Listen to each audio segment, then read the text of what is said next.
Welcome to urogynaecology and pelvic health care. जब urogynae word आता है तो उसके साथ आता है पेल्विक फ्लोर। हमें बहुत सारी क्वेरीज आई है हमारे पेशेंट के थ्रू कि मैम ये यूरोगाइनी का कुछ नया आया है, पेल्विक फ्लोर की हेल्थ के बारे में आप इतने बात करते हैं, ये कुछ नहीं है ना, हमें कभी कहीं से हमने सुना हमारे रिलेटिव से, बड़ों से, ना इवन डॉक्टर्स से ये कुछ नया आया है कि हेल्थ का ध्यान रखना है।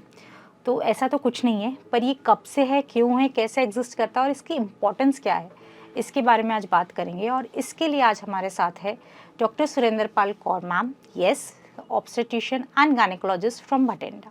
Welcome ma'am, welcome to that channel. Thank you so much. Thank you ma'am. So ma'am, pelvic floor urogynae नया है, पुराना है? डेफिनेटली पेल्विक फ्लोर नया तो नहीं हो सकता, जब से हम बने हैं तब से है पेल्विक फ्लोर तो हमारे पास, लेकिन इसकी बात नहीं ज़्यादा हो पाई है कभी, इसकी इम्पोर्टेंस भी नहीं ज़्यादा दी गई है कभी। जब भी पेल्विक फ्लोर पेशेंट को, आम पब्लिक को इसके बारे में ज़्यादा बात करना ऐसे लगता है कि एक सोशल टैबू है शायद। क्या बात करें, कोई दिक्कत भी है तो वो कैसे बताना, मतलब प्राइवेट पार्ट पे डिस्कस करना फीमेल के, वो थोड़ा वो सोशल टैबू डेफिनेटली है। और किसी वो एक तरह से ऐसे भी है कि उसकी जैसे बात सुनने के लिए कोई है नहीं है, उसको ऐसे फीलिंग आती है कि नोबडी इज देयर, जैसे कि उसके सिम्टम इम्पोर्टेंट नहीं है। यस, कोई बड़ी दिक्कत है तो बताओ। ये होना ही है उसको। जैसे फीमेल तो सबसे सुंदर क्रिएशन है परमात्मा की, क्योंकि उसने सारी प्रोजनी आगे चलानी है। अगर वो खुद हेल्दी होगी, वो अपना ध्यान रख पाएगी, तभी सारा सिस्टम आगे बढ़िया चलेगा। अगर वो खुद ही हेल्दी नहीं है, पर उसको पता ही नहीं कि मेरी हेल्थ में मेरी पेल्विक फ्लोर की हेल्थ भी इम्पोर्टेंट है। उसको बस ठीक है, बेबी होना है, बेबी बियर करना है और उसको बाद में पालना है और उसका घर की फैमिली का पूरा ध्यान रखना है और अपना प्रोफेशन का काम करना है और सोसाइटी को में खुश रहना है। खुश है कि नहीं है, लेकिन वो कोशिश करनी है कि तुम खुश हो। उसकी अपनी हेल्थ और स्पेशली पेल्विक फ्लोर की हेल्थ, जो कि हमें मॉडर्न सिस्टम ने हमारा नुकसान ही किया है दिन के दिन, क्योंकि हम सारा काम खड़े होके करने शुरू कर दिया हमने। जब से हम देखते हैं, पहले हमारे पेरेंट्स, हमारे मदर्स, हमारे दादी माँ, नानी माँ सब नीचे बैठ के काम करते थे। टिपिकल चूल्हा तो वो होता था। वो कपड़े बैठ के धोते थे, खाना बैठ के बनाते थे, घर का पोछे भी। तो हाँ बिल्कुल, जैसे उनका वो नीचे बैठना और उससे अपने आप ही उनकी एक्सरसाइज होती रहती थी। पुराने बुजुर्ग जो थे वो कभी ज्यादा कंप्लेंट बैक एक की, लोअर बैक एक की नहीं करते थे। अब तो बहुत दिक्कत आ रही है, जैसे 20-30 में ही स्टार्ट हो गया। सब पेशेंट्स, यंग पेशेंट्स, मतलब 15 इयर्स की गर्ल्स आके बोलती हैं बैक एक हो रही है, बैक एक हो रही है। और सेकंड थिंग इज, मुझे ऐसे लगता है कि मैंने जो देखा है कि लोग ब्यूटिशियन के पास ज्यादा जाते हैं अपनी बाहर की अपीयरेंस देखने के, दिखाने के लिए कि हम बहुत सुंदर लग रहे हैं, पर एक्चुअली उनकी खुद की हेल्थ, उनकी न्यूट्रिशन और वैसे बॉडी की हेल्थ और पेल्विक फ्लोर की हेल्थ पे तो वो बिल्कुल ही ध्यान नहीं दे रही है। एक मैम शायद से आप मतलब like to cut down short patients के लिए एक आई थिंक पोस्चर बहुत आपने इम्पोर्टेंट स्पेसिफाई किया कि पोस्चर, सारे काम तो वही होते हैं, पहले भी खाना बनता था, पहले भी कपड़े धोते थे, सब कुछ होता था। बस ये फर्क ये हो गया कि अब ये बिल्कुल मशीन डिपेंडेंट हो गए हम, और मॉडर्नाइज के चक्कर में ये मॉडर्निटी का हमें बहुत ज्यादा नुकसान हो रहा है इस एस्पेक्ट में। पेल्विक फ्लोर बहुत वो नुकसान, मतलब पहले एक्चुअल पेल्विक फ्लोर जैसा आपने बताया है तो शुरू से ही वो बॉडी का पार्ट है,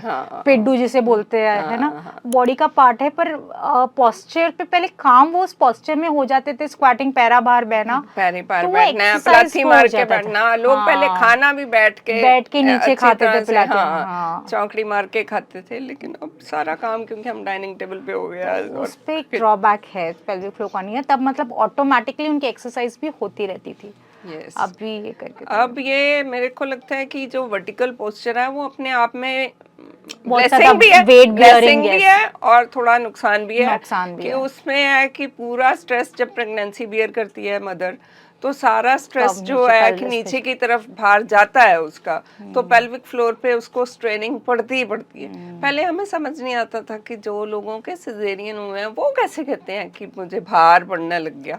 अब समझ आती है कि वो भार तो पड़ेगा ही, क्योंकि आपका 9 महीने पोस्चर सर 9 महीने मैंने उस भार को आपने सीधा ऐसे खड़े होके ओके, उसको उस पे संभाला किया है, है। तो वो बोले मसल्स आपके डेफिनेटली वीक होंगे, वीक तो डैमेज होंगे तो ना, होगा। और उनकी एक्सरसाइज नहीं हुई क्योंकि वो हम पोस्चर के कारण। रिहैबिलिटेशन तो हुआ ही नहीं।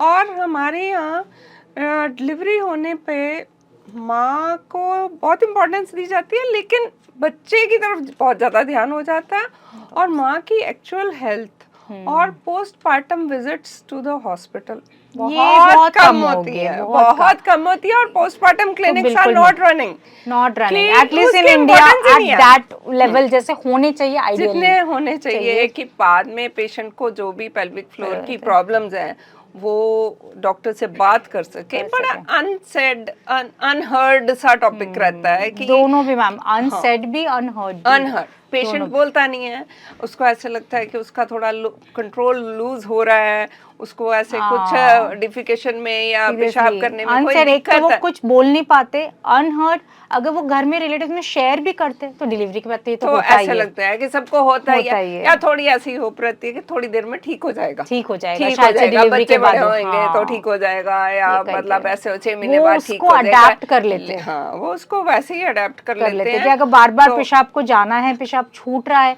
तो भाई उससे पहले ही चले जाओ पेशाब को। हर बार ही जाने से पहले उसको ये नहीं पता लगता कि actually my pelvic floor is weak. ये बिल्कुल बिना कही हुई बात है, जिसको मतलब हमने भी पहले कोई ज्यादा गायनी वाले भी इतनी इम्पोर्टेंस नहीं देते थे। अब जो हमें इस बात की समझ आ रही है, तो हम डेफिनेटली अब पेशेंट्स को भी बोलते हैं कि आपको बाद में भी, डिलीवरी होने के बाद भी अपनी केयर करने में भी पेल्विक फ्लोर का ध्यान रखना है, और उसके लिए एक्सरसाइज करनी है, और उसके लिए आपको जैसे मैम एएनसी में भी जैसे आपने बोला पोस्टमार्टम क्लिनिक ही नहीं है हमारे पास, विजिट ही नहीं होती है। एएनसी में कोई प्रॉब्लम भी नहीं हो ना, तो उनको पता है कि 9 महीने जाके दिखाना है। मतलब आई थिंक इतनी अवेयरनेस गवर्नमेंट सोसाइटी ये हो चुकी है कि एंटीनेटल में 9 महीने में कोई दिक्कत हो ना हो, अल्ट्रासाउंड अब सबके लिए कॉमन है कि भाई होना ही होना है, दिखाना है, बीपी चेक कराना है, आयरन कैल्शियम की मेडिसिन लेनी है, टीके लगवाने। पर डिलीवरी के बाद कोई दिक्कत है, डिलीवरी के बाद सारा जो फोकस है वो बच्चे पे हो जाता है, और मदर को भी तभी हॉस्पिटल की कोई दिक्कत है। अगर सपोज सिजेरियन हुआ है तो टाके कटने जाना है, तो एक बार वो विजिट हो गई, पर कॉन्ट्रासेप्शन की बात तब, उसका mental health postpartum and pelvic floor ये neglected है, and not both by the patient also and society also। हाँ, both it is not कि पेशेंट को तो शायद इतना पता नहीं है, पर मेरे को लगता है कि डॉक्टर को भी, as a doctor we should talk to them and tell them कि they should take care of their pelvic floor after the case they should come to the doctor, they should tell us if there is any problem and they should exercise for the pelvic floor। ये करके मैं मतलब यही हो गया postpartum, basically it's like a preventive. Postpartum visit में आओ, आगे कोई दिक्कत ना आए अगर मेंटली आप हो, क्योंकि पोस्टपार्टम में हम देखते पोस्टपार्टम ब्लूज, डिप्रेशन दिक्कत आती है, रात को बच्चा जागता है और तुम्हें भी साथ में उठना पड़ता है, तो उससे आपकी नींद डिस्टर्ब, इमोशनल हेल्थ, बहुत सारी मेंटल काउंसलिंग पहले से ही अगर हो जाए, प्रिपेयर रहे, वो क्या एक्सपेक्ट करिए और आगे उसको कैसे टैकल करना, तो आई थिंक प्रिवेंटिव बड़ा है। मतलब पोस्टपार्टम की विजिट उसको इमीडिएटली बेनिफिट ना दे, बट इन कमिंग ईयर्स जब वो मेनोपॉज तक आएगी, जब actually pelvic floor, because ageing तो चलनी है, ageing is not a reverse process, day by day जाने ही है, तो उनको आप जितना पकड़ के रखोगे, जितना उन पर मेहनत कर लोगे, वो खुद की बॉडी तो बहुत इम्पोर्टेंट भगवान ने हमें दी है, तो इसका ध्यान रखना हमारी रिस्पॉन्सिबिलिटी है।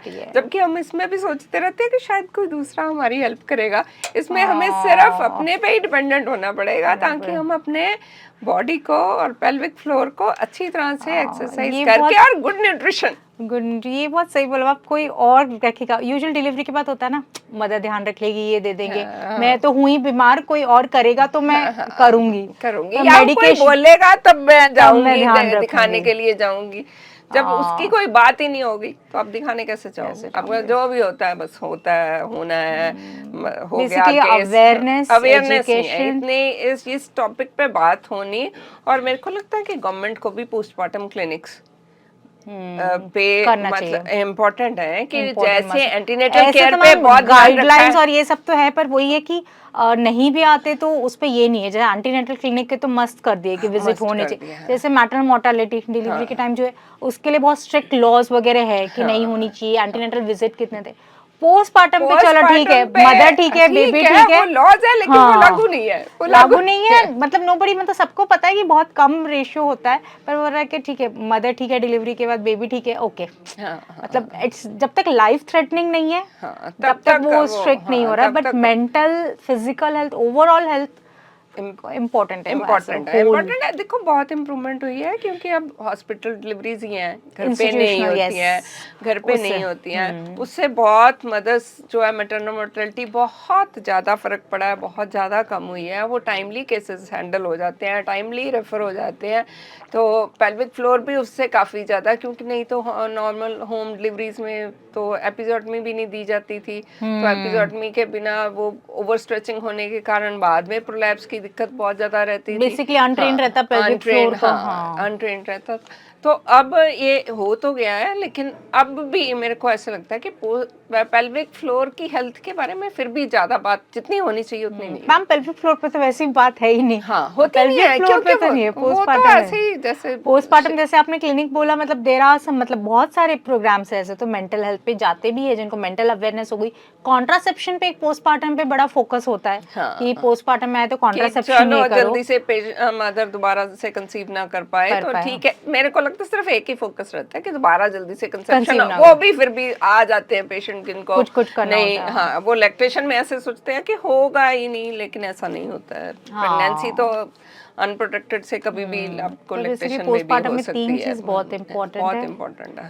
हाँ, mental health, contraception and pelvic floor. पर पहले two topic is discuss, said they are options available, पर हेल्थ पे इग्नोर पार्ट है। हाँ, तो पेल्विक फ्लोर में हम ये बहुत इम्पोर्टेंट इसीलिए हमें लगा कि इस पे बात करनी चाहिए। और अब हम पेशेंट्स को जो हमारे पास आते हैं तो उनको बोलते हैं कि बाद में आप अपना कि ऐसे आपको, क्योंकि ये सारा सिस्टम और सिजेरियन रेट भी थोड़ा हमें लगता है कि इसके कारण भी बढ़ा है कि जो पोस्चर के कारण। तो एक तो पेशेंट में इतना उसके मसल्स वीक होते हैं, तो वो एक्सरसाइज नहीं हो रही होती तो बियर भी नहीं कर सकती वो पेन। और ये मैम पहले होता था, मतलब बोलते थे ना जिनको नॉर्मल डिलीवरी जाना है उसके आखिरी में बैठ के पोछे लगाओ, ये करो, स्क्वाटिंग पोजीशन में घर पे ही एनकरेज करते थे। जो नॉर्मल है, जो नहीं भी प्रेग्नेंट है वो भी नहीं लगा सकता बैठ के पोछा।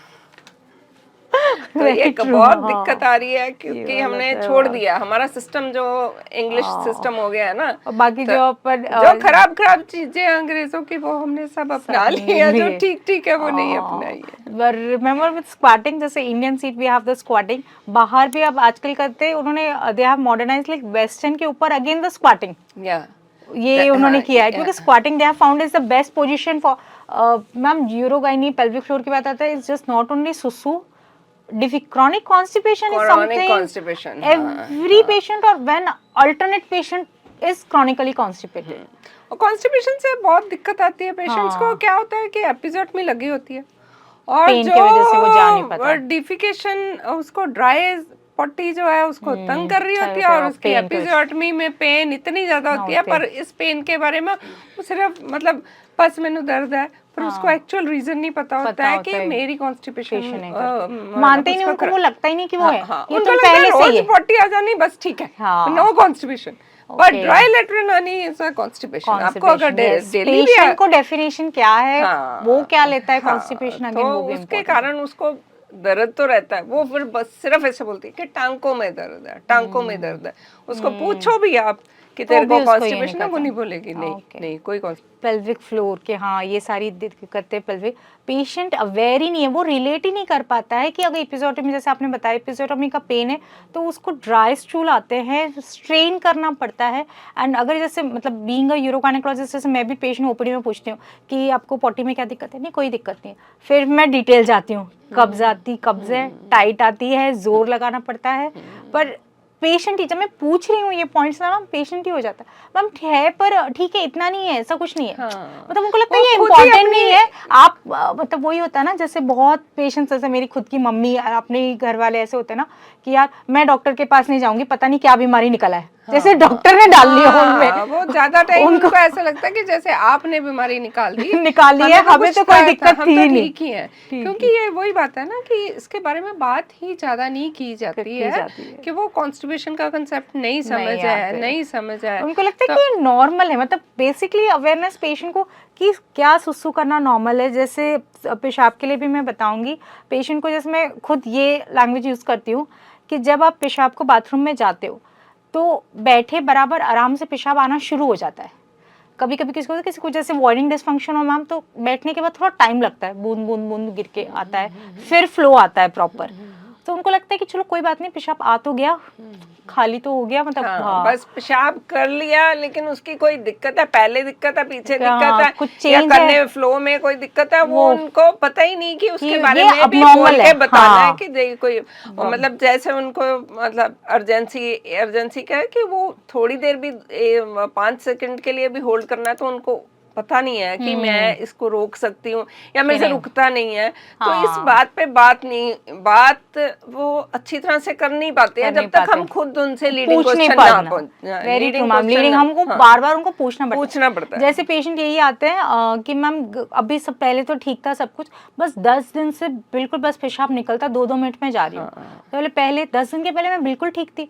तब फिर मैं इसमें पूछती हूँ कि कितने बार जाते थे, चले जाते घर पे मतलब बाथरूम में, और कभी ऐसे हुआ कि कपड़ों में छूटा हो पेशाब, बोले कभी नहीं छूटा सर 10 दिन से। एंड फिर जब डिटेल निकालो वो पहले भी हर आधे घंटे में जा रहे थे, वो पेशाब इसलिए नहीं छूटा क्योंकि घर पे ही है, बाथरूम पास में, चले जाओ। अब वो आधे घंटे से 15 मिनट हो गया, उनको पता नहीं लगता है कि डिलीवरी के बाद उनकी यूरिन को होल्ड करने की कैपेसिटी कम हो गई है, कि वो कैपेसिटी उनको लगता है कि शायद थोड़ी देर वीकनेस है, उसके बाद भी वो ठीक हो जाएगी। क्योंकि एक बार तो ट्रॉमा तो देखो पेल्विक फ्लोर को बहुत ज्यादा हुआ था ना, तो थोड़ी देर तो ऐसे होता भी है कि या तो पेशेंट पेन के कारण जाता ही नहीं यूरिन पास करने, रिटेंशन एक अलग प्रॉब्लम है, रिटेंशन उनको उसको दिक्कत आती है कि यूरिन सारा दिन ही होल्ड किया और सुबह करने जा रहा है तो फिर हो नहीं रहा है, फिर डॉक्टर के पास भागते हैं कि इसको तो पेशाब नहीं आ रहा है। तो ये प्रॉब्लम है कि जब तक उनको ऐसे इमरजेंसी नहीं बन जाती तब तक वो पेल्विक फ्लोर की हेल्थ के बारे में उनको पता ही नहीं कि बात करनी है। जब इमरजेंसी बनती है कि यूरिन आना बंद हो गया,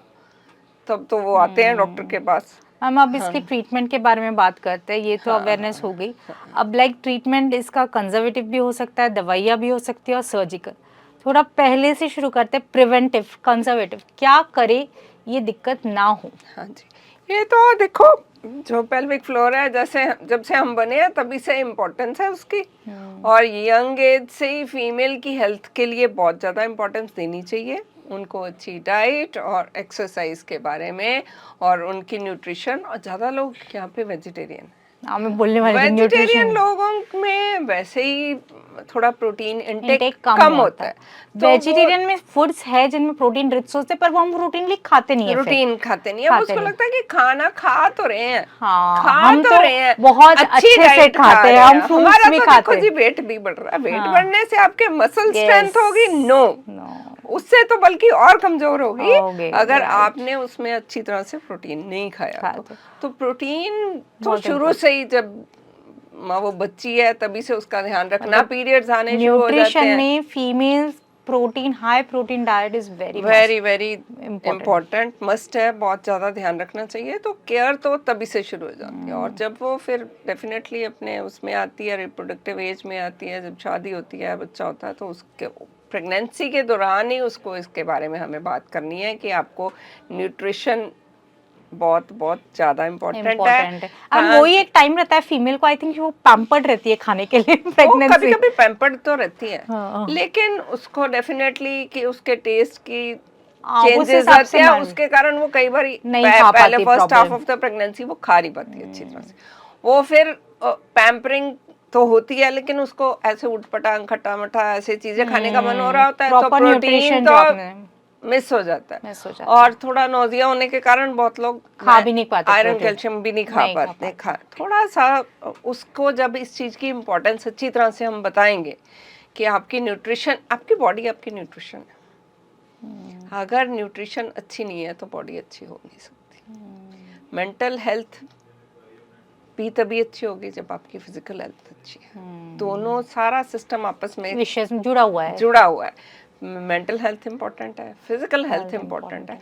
पूरी फिजिकल हेल्थ अच्छी होगी, फिर उसके बाद हम पेल्विक फ्लोर की हेल्थ के अच्छे होने की बात कर सकेंगे। अगर पूरी न्यूट्रिशन ही बुरी है तो सब कुछ ही बुरा है। It's not only pelvic floor क्या मतलब वो उसको बाद में भी देखो, बच्चे को उसने फीड करना है और वापस अपनी ड्यूटी पे भी जाना है। अगर वो वर्किंग है तो उसको तो काफी ज्यादा रिस्पॉन्सिबिलिटीज तो उसके डे बाय डे बढ़ती जा रही है और वो खुद को निगलेक्ट करती है। तो उसको पेल्विक फ्लोर के बारे में, कीगल एक्सरसाइजेस के बारे में मेरे को लगता है हमें पहले से बात करनी चाहिए। पहली बात करनी पड़ेगी। इवन यंग एज में भी उनको जैसे स्क्वाट करना, उनको ये exercises, yoga from teenage. Yes ma'am आजकल यही तो होता है योगा। इवन हम जिम जब मतलब देखते हैं उसमें तो मतलब squat is something very important. अगर वेट लॉस में भी कोई कर रहा है तो स्क्वाट जरूर कराते हैं, because that is important for females, more important for mails के लिए भी, मेल्स के लिए भी इंपॉर्टेंट है, फीमेल्स के लिए, क्योंकि लोअर बैक के लिए आपको इम्पोर्टेंट है कि स्क्वाट से आपके लेग के मसल्स और पेल्विस के मसल्स डेफिनेटली इन पे स्ट्रेच आएगा। पेल्विक फ्लोर के लिए आपने जैसे बताया डाइट इज इम्पोर्टेंट, न्यूट्रिशन, उसमें भी प्रोटीन, क्योंकि आई थिंक पेल्विक फ्लोर का main it's like all about muscle, connective tissue, collagen. तो अगर मसल तो protein are the building block, तो प्रोटीन एकदम मस्ट है। तो डाइट में proper ratio of protein important है। सेकंड कम न्यूट्रिशन में कैल्शियम, विटामिन डी, ये करके वो तो खाना ही है। अभी आयरन कैल्शियम पेशेंट खाता है क्योंकि वो गवर्नमेंट में भी सप्लाई हो जाता है तो हो जाता है। लेकिन प्रोटीन की बात गवर्नमेंट में भी नहीं हो रही है तो उसको हम ये रेकमेंड कर सकते हैं, हमें रेकमेंड करना चाहिए। देखो उनको एक इशू ऐसे लगता है कि हमें पर्ची बहुत महंगी हो गई है, लेकिन अगर उसका बेनिफिट देखें और उसके ऊपर थोड़ा टाइम लगाएं तो वो कॉस्ट बहुत कम है, बहुत कम है। आपको अगर पेल्विस अच्छा है, आपका पूरी हेल्थ अच्छी है और पेल्विक फ्लोर हेल्थ अच्छी है तो डेफिनेटली आपको उसका वो सारे पैसे वसूल है हमारे अगर हमने उसको अच्छी तरह से ध्यान। एक सेकंड मैम ये भी है, अगर प्रोटीन सप्लीमेंट्स भी हम ऐड कर दे, इवन आयरन कैल्शियम भी हम देखते हैं जब ऑब्स एएनसी पेशेंट्स को देते हैं तो वो सारे पेशेंट लेते ही नहीं है, कुछ नौशिया प्रॉब्लम। एंड अगेन ये भी बहुत मिथ रहता है मैम कि हम खाना तो खा रहे हैं, सारे फ्रूट्स खा रहे हैं, ड्राई फ्रूट्स रहते हैं कि हम क्यों ले, मेरे को दवाई नहीं खानी, दवाई छोड़ के दवाई नहीं खानी। या मेरा बच्चा, पहले लोग ऐसे भी सोचते थे कि मेरा बच्चा ज्यादा बड़ा हो जाएगा तो मेरी नॉर्मल डिलीवरी नहीं होगी, ओके इसलिए भी खाना कम देते, इसलिए भी वो 8th मंथ में पहले ऐसे डॉक्टर्स भी बंद कर देते थे। लेकिन अब तो सबको पता है कि कोई भी ऐसे बंद नहीं करता है 9th मंथ। लोगों में एक मिथ है कि आप अगर कैल्शियम खाते रहोगे तो बोन स्ट्रॉन्ग हो जाएगी, फिर बेबी नॉर्मल। स्टोन्स का भी बहुत है मैम, टमाटर नहीं खाना, पालक नहीं खाना, कैल्शियम खाओगे तो स्टोन्स हो जाएंगे। बहुत सारे फूड्स उन्होंने खुद ही अपने आप पे बैन लगाया। एग्जैक्टली तो उससे वेजिटेरियन डाइट वालों को तो मेरे को लगता है कि प्रोटीन पे बहुत ज्यादा फोकस करना चाहिए। If they are vegetarian, they have a vegetarian protein sources हैं, बहुत अच्छे प्रोटीन सोर्सेज हैं, आप ले सकते हैं। सोया इज वेरी गुड और आपके pulses are very good protein. आप पनीर खा सकते हो, दूध पी सकते हो, ये सब चीजें आपके लिए अच्छी हैं। और अगर आपके डाइट में पूरा न्यूट्रिशन नहीं हो रहा तो सप्लीमेंट्स भी ले सकते हैं। हाँ डेफिनेटली सप्लीमेंट्स, क्योंकि वो सबको होता है ना, प्रोटीन्स लाइक पाउडर्स है, बिस्किट फॉर्म में आते हैं, मतलब बहुत फेक भी original, that is a different concept. पर ये होता है किसी को दवाई खानी नहीं, हमें ऊपर से कुछ नहीं, हम बस खाने से ही करेंगे। यूजुअली खाने से नहीं हो पाता नहीं हो पाता इतनी न्यूट्रिशन नहीं। नाले ਇੰਨੀਆਂ ਜ਼ਿਆਦਾ ਰਹੀਆਂ ਸਪਰੇਆਂ ਪਾਈਆਂ ਹੋਈਆਂ ਹੁਣ ਨਿਊਟ੍ਰੀਸ਼ਨ ਦੇ ਵਿੱਚ, ਆਪਾਂ ਨੂੰ ਪਤਾ ਨਹੀਂ ਕਿ ਉਹ ਕਿੰਨਾ ਬੈਨੀਫਿਟ ਕਰ ਰਹੀਆਂ, ਕਿੰਨਾ ਨੁਕਸਾਨ ਕਰ ਰਹੀਆਂ। ਤਾਂ ਮੈਨੂੰ लगता है कि इम्पोर्टेंट है कि फीमेल ਨੂੰ अपनी न्यूट्रिशन। और अब ये मॉडर्न सिस्टम का ये भी है कि लोग खाना बाहर का खा रहे हैं, उसमें बहुत ही ज्यादा कार्बोहाइड्रेट्स आ रहे हैं। प्रोटीन सब तरफ कम ही हो गया और कम हो गया, फैट बढ़ गया, कार्ब बढ़ गए, प्रोटीन का रेशियो कम हो गया, प्रोटीन कम है जो बार वाली। तो हमने जैसे आपने बोला वेस्टर्न फल से अगर हम सब कुछ कर रहे हैं तो we should include protein, they have a good rich protein. हाँ वो ध्यान रखते हैं अपना, वो एक्सरसाइज पे बहुत फोकस करते हैं, वो प्रोटीन डाइट पे बहुत ज्यादा फोकस करते हैं, तो इसलिए इम्पोर्टेंट है। चलो मैम आपने एक वर्ड यूज किया कीगल पेल्विक फ्लोर स्ट्रेंथनिंग, तो हम उस पे करते हैं कि पेशेंट को कैसे, अगर न्यूट्रिशन ठीक हो गया, पेशेंट का अवेयरनेस हो गई, पोस्चर, अब और कुछ हम ऐड करना है कि बेटर हो पेल्विक फ्लोर, देन व्हाट? हाँ, अगर देखो उसको प्रेगनेंसी में भी अच्छा टाइम उसको चल रहा है, कोई प्रेगनेंसी की और कोई दिक्कत नहीं है, तो उसको अच्छी तरह वॉक, थोड़ा 8th मंथ 9th मंथ में जाके वो स्क्वाट्स वगैरह भी अपने कर सकती है कि ताकि नीचे वाले मसल्स की थोड़ी स्ट्रेंथनिंग रहे। तो कितने मसल्स उसके स्ट्रेंथन रहेंगे तो डेफिनेटली उसको डिलीवरी के टाइम वो चाहे नॉर्मल हो सिजेरियन हो उसका बेनिफिट ही रहेगा। कि क्योंकि चाइल्ड बेयरिंग जब हो रही होती है तो जो कंटिन्यूस प्रेशर पड़ रहा होता है तो उसके अगर वो मसल्स को पेल्विक फ्लोर के मसल्स का ध्यान रखती है तो उस लेकिन मेरे को लगता है एक्सरसाइजेस जो है वो पोस्ट पार्टम पीरियड के लिए कीगल बहुत अच्छे। एक्सरसाइजेस इम्पॉर्टेंट है जो हमें उनको प्रेगनेंसी में ही बता देनी चाहिए और उसके बाद उसको उसकी विजिट्स पोस्टमार्टम मस्ट है जो हम भी पहले थोड़ा ऐसे निगलेक्ट कर देते हैं कि ठीक है बस उन बच्चा हो गया, वो भी उनका भी फोकस पूरा बच्चे पे रहता है, तो अपने ऊपर भी फोकस करके वो पेल्विक फ्लोर की ये पॉइंट बहुत सही एक्सरसाइजेस था मैम, एंटीनेटल से ही अवेयर करा दो उनको हाँ। कि पेल्विक फ्लोर है, एक्सरसाइजेस कीगल एक्सरसाइज एंटीनेटल में इम्प्लीमेंट कर दो ताकि डिलीवरी के बाद उनको याद रहे, वो एक एडिशनल बर्डन ना लगे हाँ, ये करके हाँ। क्योंकि प्रेगनेंसी में तो जो भी आप बोलेंगे what ever doctor will say patient usually उनको लगता है इम्पोर्टेंट है, इम्पोर्टेंट वो है, करते हाँ। हैं पोस्ट तो बस ये है कि उसकी अवेयरनेस अगर हम हमारी रिस्पॉन्सिबिलिटी है ऑल गायनेकोलॉजिस्ट की है, हमें सबको अपने अपने पेशेंट्स को अवेयर करवाना पड़ेगा कि आपको पोस्टपार्टम जब आप बच्चे को वैक्सीन लगवाने आ रहे हो तो गायनेकोलॉजिस्ट के पास अपना एक विजिट दो, जरूरी है, मस्ट है कि ताकि आप अपनी प्रॉब्लम भी डिस्कस कर सको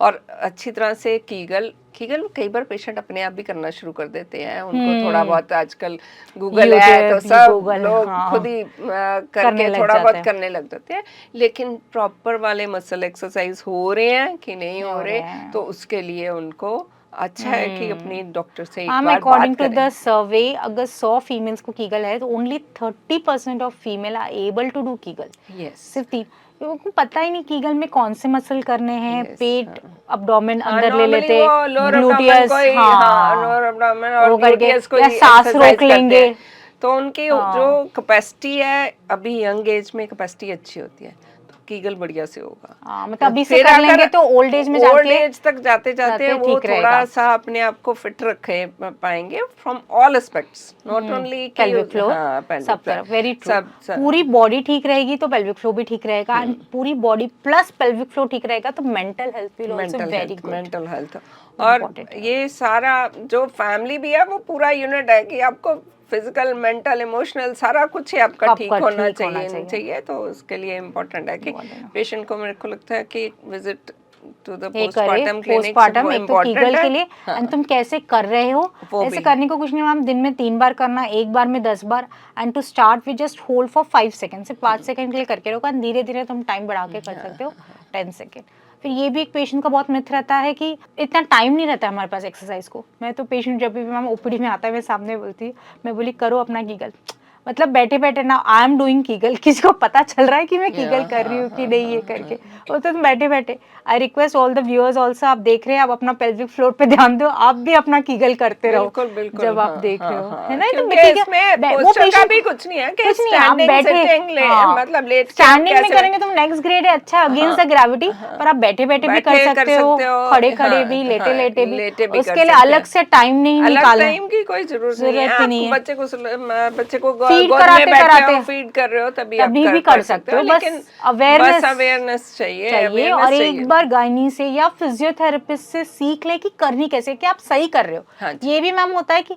हम तो एक्सरसाइज कब से कर रहे हैं ठीक ही नहीं हो रहा है, because you are not doing right, है ना, वो ये करके तो सीख ले कि करेक्ट तरीके से फिजियोथेरेपिस्ट और गायनेकोलॉजिस्ट से, एंड कभी भी कर सकते हैं बैठे बैठे, खड़े खड़े, फीड कराते कराते, लेटे लेटे, उसके अलग से टाइम शेड्यूल 15 मिनट निकालने, 10 मिनट टाइम नहीं निकल सकता तो यूजुअली हम बोलते हैं ना कि मतलब खुद की हेल्थ के लिए भी 15 मिनट जिम कर लो, वॉक कर लो या कुछ निकालो, पर कीगल तो आई थिंक ऐसा है कि तुम टाइम नहीं भी निकालो तो जो अपने रूटीन में भी कर सकते हैं, ये कर सकते हैं, मतलब यूट्यूब जो हमारा देख रहे हैं अभी भी हम करते देखते देखते भी कर सकते हैं, डेफिनेटली कर सकते हैं। बस इस पे बात ज्यादा नहीं होती है इसलिए लोग करते नहीं है कि उनको अवेयरनेस नहीं है ज्यादा। मेरे को लगता है कि ज्यादा प्रॉब्लम है कि अवेयरनेस नहीं इम्पोर्टेंट है मैम, वो इनको इमीडिएटली वो यंग एज में सफर नहीं कर रहे होते हैं ना, तो इसलिए पता नहीं होता। तो पर ये है कि always prevention is better than cure, क्योंकि अगर यंग एज में नहीं करेंगे जैसे ही मेनोपॉज आएगा, यंग एज में अच्छा रख पाओगे तभी वो आपकी ओल्ड एज अच्छी रहेगी, नहीं तो फिर ओल्ड एज की प्रॉब्लम आएगी। ये तो आजकल तो देख रहे हैं कि लोगों को बहुत यंग एज पे ही उनके नेक की, फीमर नेक की प्रॉब्लम आ रही है, कुछ ऐसी प्रॉब्लम्स आ रही है। तो जितना आप बॉडी को अच्छा न्यूट्रिशन दोगे उतनी प्रॉब्लम्स आपकी कम आएंगी। और मैम जैसे हमने बोला कि 30% ऑफ फीमेल तो कर ही नहीं पाते, मतलब 30% ऑफ फीमेल ही कर पाते एक्सरसाइजेस, कीगल एक्सरसाइज। तो जो लोग नहीं कर पाते उसके लिए we have a biofeedback also, मतलब वही कि गायनी या फिजियोथेरेपिस्ट सिखाएगी आपको, अल्ट्रासाउंड मशीन है हमारे पास बायोफीडबैक की करके। नहीं तो सेकंड क्या है मैम, मतलब किसी किसी में सपोज न्यूट्रिशन सब में मैम रिप्लेनिश तो नहीं हो पाता, इतना प्रोटीन भी नौजिया नहीं लेता नहीं है पेशेंट, जब तक खुद को वो पूरी बात समझेगा, ओनली देन उसका फोकस चेंज होगा, तब वो अपना केयर करना शुरू करेगा। नहीं तो ठीक है, कोई बात हो रही है बस सुन के आ जाते हैं, हम भी करते थोड़ी है।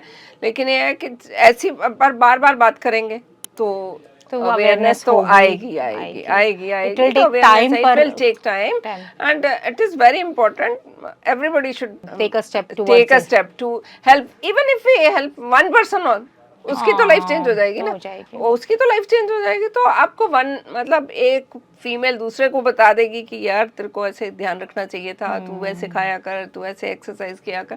तो ऐसे ऐसे एक एक में फर्क आते जाएंगे तो it will later on multiply definitely it will multiply और उनके ओल्ड एज भी ज्यादा बढ़िया बढ़िया जाएंगे। तो बहुत इम्पोर्टेंट है। एंड उसमें भी एक जैसे नैक होता है, जैसे खांसी करने छींकने पे जो पेशाब आ जाता है, जब वो ये करते रहेंगे तो जब भी खांसी आती है तो पहले से अपना पेल्विक फ्लोर ऐसे कर सकते हैं, उनको एक्सरसाइज करने की आदत पड़ जाएगी ना, तो उसको थोड़ा सा रोक पाएंगे कि उनकी होल्डिंग कैपेसिटी डेफिनेटली इम्प्रूव तो करेगी। तो ये तो ठीक है कि हम कीगल एक्सरसाइजेस करवा पेशेंट को समझा सकते हैं और पेशेंट को करनी चाहिए। लेकिन फिर भी कई पेशेंट्स को हम कोई और तरीका भी है जिससे हम उनको मोटिवेट कर सकें कि वो बिना कीगल किए ही उनकी मसल्स, पेल्विक फ्लोर के मसल्स की एक्सरसाइज हो जाए। कीगल तो करना ही है, पर कीगल का मैं जैसे वही बता रही थी, अगर न्यूट्रिशन भी ले ले, अब जैसे जो 30-40 में नहीं है, जो पेशेंट 50-60 में है या 70 में या 30-40 में भी उनकी स्ट्रेंथ ऑलरेडी इतना ट्रॉमा हो गया, जैसे ट्विन प्रेगनेंसी हो गई मैम, ट्रिपलेट हो गए, लेबर पेन बहुत ज्यादा, मतलब लॉन्ग लेबर हो गया, एक बार के लिए तो बहुत वीक हो गई, वो करेंगे भी तो एक तो पहले कर नहीं पाएंगे, करने के बाद भी उनको वो होगा ही नहीं उतनी स्ट्रेंथ। तो उसके लिए क्या हो सकता है ma'am, we have a chair, एक चेयर आती है कीगल चेयर, इट्स इलेक्ट्रोमैग्नेटिक, जैसे बैठे हम वैसे ही बैठना है बस वो चेयर पे, आधा घंटा नीचे से उसका इलेक्ट्रोमैग्नेटिक स्टिमुलेशन होता है करंट जैसा, आराम से पेशेंट फुल्ली क्लोथ बस आए बैठे उस पर, मशीन ने अपना काम करना है एंड वो लिटरली मैम 1 मिनट में 400 कीगल्स देती है। तो वो हम इतना कर ही नहीं पाएंगे, और हम खुद करेंगे तो हमारे मसल एग्जॉस्ट हो जाएंगे, अगेन वो ज़्यादा ब्रेक डाउन होगा। मतलब पेशेंट ये भी करते हैं मैम, जिनको मैं बताती हूँ, जैसे हमने पहले बात की कि दिन में 3 बार ही करनी है, हम पेशेंट कुछ पेशेंट है जो दिन रात करते रहते हैं कि भाई स्ट्रॉन्ग, मतलब इतनी प्रॉब्लम, जैसे एक ही दिन में पूरी ताकत लेके आनी है, पूरी ऐसी काफी दिक्कत होती है कि पेशेंट्स को समझ नहीं होती है, तो वो एग्जॉस्ट करते, बल्कि मसल और ज्यादा वीक हो जाएगी। तो इन सब के अवॉइड करने के लिए चेयर है, जिस बैठ के 1 मिनट में ऑलमोस्ट 400 एंड आधे घंटे में 11 से 12,000 बार वो करती है। हम उसे मैजिक चेयर भी बोलते हैं, द कीगल चेयर। ये कर सकते हैं, बस पेशेंट आए फुल्ली क्लोथ बैठे और आधा घंटा ले एंड ये करके, तो उससे बहुत बेटर हो सकता है। और एक बार पेशेंट को एहसास हो जाता है, पता चल जाता है कि ये मेरा पेल्विक फ्लोर है, इस पे कुछ हो रहा है, क्योंकि इमीडिएट डिफरेंस दिख जाएगा उसे, कोई डाउन टाइम नहीं है कि आज लिया तो कल जाके असर आएगा। बेसिकली कीगल का मैम ड्रॉबैक ये होता है कि बहुत लोग करते क्यों नहीं है, क्योंकि अभी क्या तो कोई फर्क नहीं हो रहा है, उसको फर्क आने को भी कम से कम मिनिमम 6 वीक्स लगेंगे। 6 वीक्स महीना तो आराम से लगेगा, तब जाके थोड़ा कोई फर्क आएगा, पता भी चलेगा। चेयर से है इमीडिएट है, इसलिए उसे मैजिक चेयर हाईफेम टेक्नोलॉजी के साथ है वो, तो इसलिए मैजिक चेयर बस बैठ जाओ तो इमीडिएटली 30 मिनट के बाद you will notice a significant difference. उससे एक तो उनकी सारी यूरिनरी प्रॉब्लम खत्म हो जाएगी, सेकंड उनको पता भी चलता है, नेक्स्ट टाइम उसके बाद जब वो घर जाके कीगल करेंगे तो उनको डिफरेंस भी समझेगा कि ये है, क्योंकि स्ट्रेंथ आ गई ना उसमें ये करके, तो वो भी उनको पता चलता है। लेकिन उसको सिटिंग्स हमें कितनी देर के बाद देनी होंगी? सिटिंग्स भी ma'am usually it's like twice weekly in the first week ये करके, and then at least minimum 6 sittings for the complete. Depends कि हम प्रिवेंटिव ले रहे हैं कि पहले ये करने के लिए, जैसे पोस्टमार्टम, या ट्रीटमेंट ठीक होने के लिए। बट चाहे माइल्ड हो, थोड़ा पेशाब जाता हो या ज़्यादा, एक sitting will give you a wonderful difference, मतलब आपको डिफरेंस समझ में आ जाएगा एक से। And usually after 2 to 3 you will be 80% cure, and फिर उसके बाद is just like a maintenance therapy. Okay. तो मतलब कीगल तो नहीं छोड़नी है, से आपको एक बार काफी सारी एक्सरसाइज एक बार आपके पेल्विक फ्लोर के स्ट्रेंथ हो जाएगी, वो strength सिम्टम है। रिलीफ। और मैम ये भी होता है ना, यूरिन इतना जा रहा है, पेशेंट आई है मेरे पास, उसको इतना ज़्यादा यूरिन जा रहा है, वो चेयर के लिए वैसे ही इतनी परेशान है, मैं उसको बोलूँगी घर जाओ 1 हफ्ते 1.5 महीने एक्सरसाइज करो फिर ठीक हो जाएगा। हाँ। पेशेंट पहले ही इतनी परेशान है, वो उसको एक लगता बार है से कि आज ये एक गोली दो कि आज ही ठीक हो जाए, सेकंड एक बार कुछ उसको रिलीफ तो आए। कुछ रिलीफ आ जाएगा ना, तो उसको कॉन्फिडेंस आएगा कि हाँ मैं ठीक हो सकती हूँ, वो मेहनत भी करेगी कीगल हाँ। करने के लिए। जो ऑलरेडी पेशेंट जैसे मैम प्रोलैप्स हो गया, प्रोलैप्स के साथ कीगल एक्सरसाइज तुम कर ही नहीं सकते। अगर प्रेगनेंसी पोस्टमार्टम में भी हम बता देंगे एक्सरसाइज का, पेशेंट कर भी लेगा, पर जिनको शरीर बाहर पहना है, शरीर बाहर आ रहा है, हाँ। तो वो तो कर ही नहीं पाते, क्योंकि वही मैं बोल रही हूँ कि शरीर बाहर आता है ना, तो उनको पता ही नहीं चलता है कौन सी मसल्स करनी है।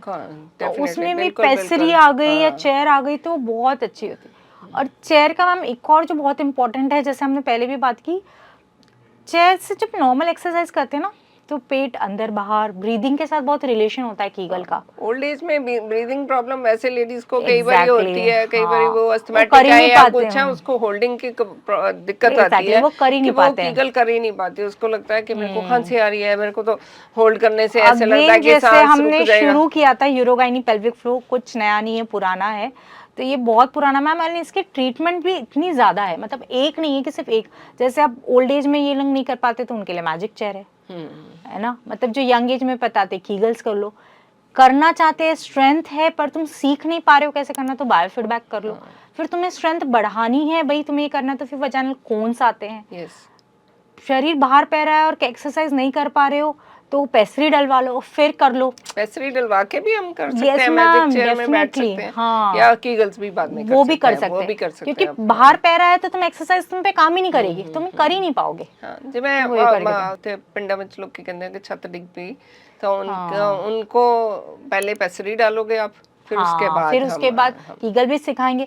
पर वही हो जाता है मैम, अगर जब प्रोलैप्स, पेशाब की प्रॉब्लम आ गई, प्रोलैप्स हो गया, बाहर पै रहा है, तब कीगल मैम, मतलब Kegel is more of preventive, तब इसलिए चेयर का रोल आता है, मैजिक चेयर का रोल, कि भाई अब तो प्रॉब्लम हो गई है, तो एक बार सेटिंग ले लो, उसके बाद जब तुम ठीक हो जाओ, then do the maintenance therapy, और फिर घर पे करते रहो। आपकी बात से ऐसे लग रहा है कि पोस्टमार्टम तो सब फीमेल्स को मैजिक चेयर की सिटिंग ले लेनी एक बार चाहिए। तो मैम एटलीस्ट अवेयरनेस पता चल जाएगा तुम्हें क्या है, डिफरेंस सिग्निफिकेंट होगा। और फिर भी कोई दिक्कत आएगी तो उसको वो फिर रिपीटेड evaluation सेशंस ले ले सकते सकती हैं। है, वो ले सकती है। कीगल के लिए हम उसको मोटिवेट भी कर सकते हैं, और उसको जो इमीडिएटली उसके यूरिनरी सिम्टम्स वगैरह है वो उसके इम्प्रूव करेंगे, उसको खुद भी टाइटनिंग वाली फीलिंग भी आनी शुरू हो जाएगी, क्योंकि वो एक्सरसाइज करके वो मसल तो स्ट्रेंथन होगा ही ना। ये सारा मैम चेयर का ये सब ना, this are all evidence based, मतलब इनफ लिटरेचर ये सब है कि इट हेल्प। तो ऐसा कुछ भी, ये भी चीज़ कुछ नई नहीं आई, it's almost 10 years I think, ये मतलब जितना मुझे पता है ये है। तो ये भी काफ़ी एविडेंस रिसर्च है कि ये हेल्प करती है ठीक होने में ये करके। एंड सेकंड मैम, जो और मतलब जैसे आपने बोला कि इस पे ज़्यादा बात ही नहीं होती है पेल्विक फ्लोर पे, उससे ज़्यादा और कम बात होती है सेक्सुअल हेल्थ अवेयरनेस पे। डिलीवरी के बाद हमें पता है वजाइनल लैक्सिसिटी हो गई, सेंसेशन नहीं होना, मन नहीं करना, लॉस ऑफ ऑर्गेज्म हो गया, तो उसके बाद भी ये इमीडिएट है, क्योंकि तुम्हारा मसल टाइट होते, क्योंकि मसल से ही तुम्हें ऑर्गेज्म आना है, वेरी फ्रैक्ट ये करके, जब वो करके, तो मसल के लिए तो this is the very good. Kegel भी है तो एक्सरसाइज चेयर ले तो just walk in walkout procedure, no surgical, fully cloth, कोई पेन नहीं, कोई डाउन टाइम नहीं, तो और results are very good. Results are very good. And नहीं, मैं बोल रही हूँ एक सिम्टोमेटिक इम्प्रूवमेंट है। कैसा होता है, जो पेशेंट अगर दिन में 5 बार लीक कर रहा है, उसका एक बार भी हो गया, जो हफ्ते में डोज कर रहा है, फिर उसको सिर्फ रोज पेशाब छूट रहा है, और फिर उसके बाद कुछ टाइम के बाद सिर्फ हफ्ते में एक बार छूट रहा है, तो पेशेंट को तो हो गया ना कि पहले से तो बहुत उसके लिए वो सिग्निफिकेंट इम्प्रूवमेंट हो जाता है। बिल्कुल ये करके नहीं तो हर समय उसको तो घर से बाहर जाना भी एक बार प्रॉब्लम लगनी शुरू हो जाती है कि हर समय पैड डाल के जाओ, या गलती से आप भूल गए तो देयर इज रिस्क कि आपको लीकिंग हो गई तो दिक्कत आ जाएगी।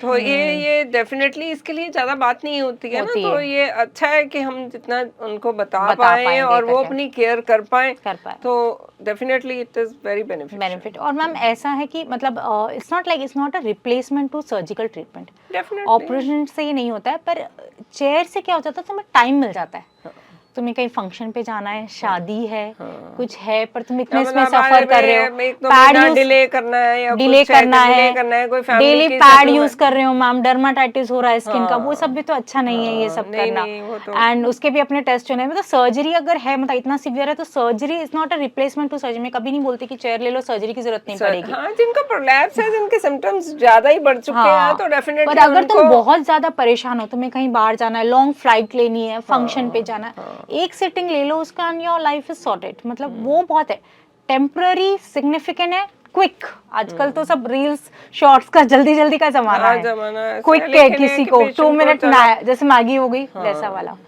चेयर से basically ma'am immediate temporary effect, अगर माइल्ड है तो उनके उसमें टेम्परेरी से ज़्यादा हमेशा के लिए हो जाता, कभी लगे तो फिर तुम उसके बाद ये करते रहो। बेसिकली जैसे मैं पेशेंट को बोलती हूँ, मैम बोलता है कि चेयर का मैम इतना हम कर भी देंगे तो फिर कब तक रहेगा।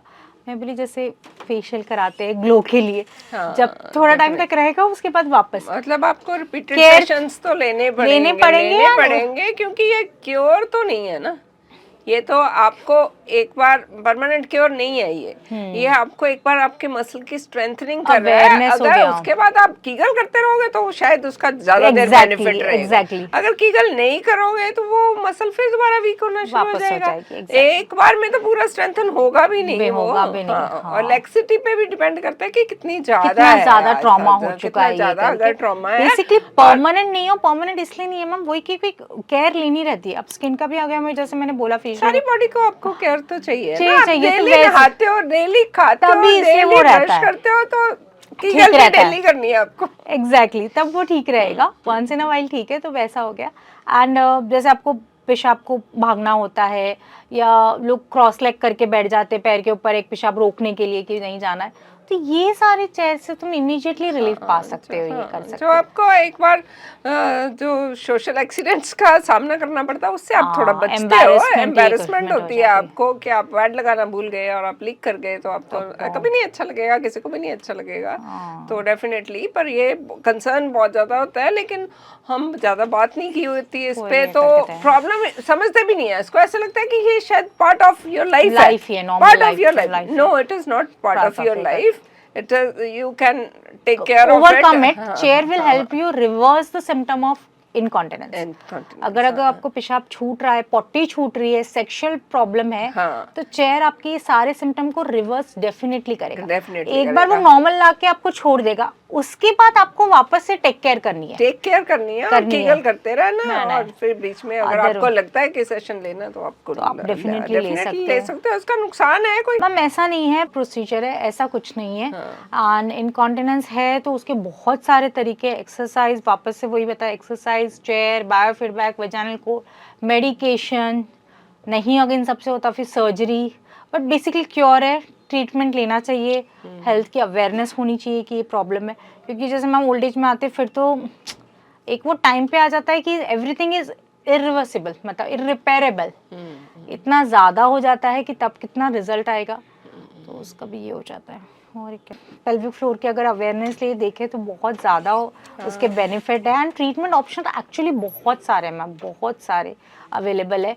SUI, अगर स्ट्रेस यूरिनरी इनकॉन्टिनेंस, खांसी करने, छींकने पे हम पेशाब की बताएं मैम, अभी तक की date in the medication, the literature, 200 से भी ज़्यादा सर्जरी सिर्फ ये प्रोसीजर के लिए हुई है। अभी एस्टैब्लिश 5-6 ही है जो रिकमेंडेड है इसके लिए, पर 200 surgeries are be name mention हुई है। मतलब इसके लिए इतने ट्रीटमेंट ऑप्शन सोचे गए हैं।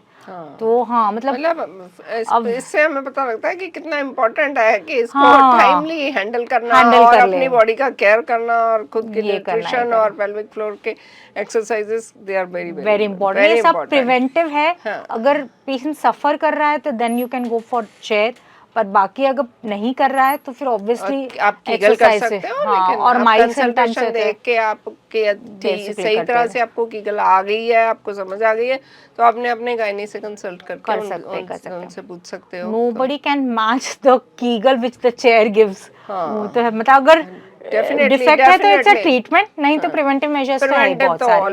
ऑलवेज है, तो ट्रीटमेंट पेशेंट के हाथ में है ना, उसको तो वो करना है। जब उसको थोड़ा सा सिम्टम ज्यादा है तो फिर definitely she will come for the chair, and उससे भी ज्यादा है नहीं, बिल्कुल ही नहीं, फिर तो ऑपरेटिव प्रोसीजर्स है ये करके। So this was in short, तो आई होप आपको सबको अच्छा लगा। तो अपनी पेल्विक फ्लोर का ध्यान रखिए। मेजॉरिटी ऑफ पेल्विक फ्लोर उनके लूज रहते हैं, दे रिक्वायर्ड स्ट्रेंथनिंग। स्ट्रेंथनिंग का मतलब ही है कीगल, एंड अगर उसमें हमने और आज डिटेल में बात की है चेयर के रिगार्डिंग। सो अपना पेल्विक फ्लोर कॉन्ट्रैक्ट करते रहिए सही सुपरवाइज डायरेक्शन में।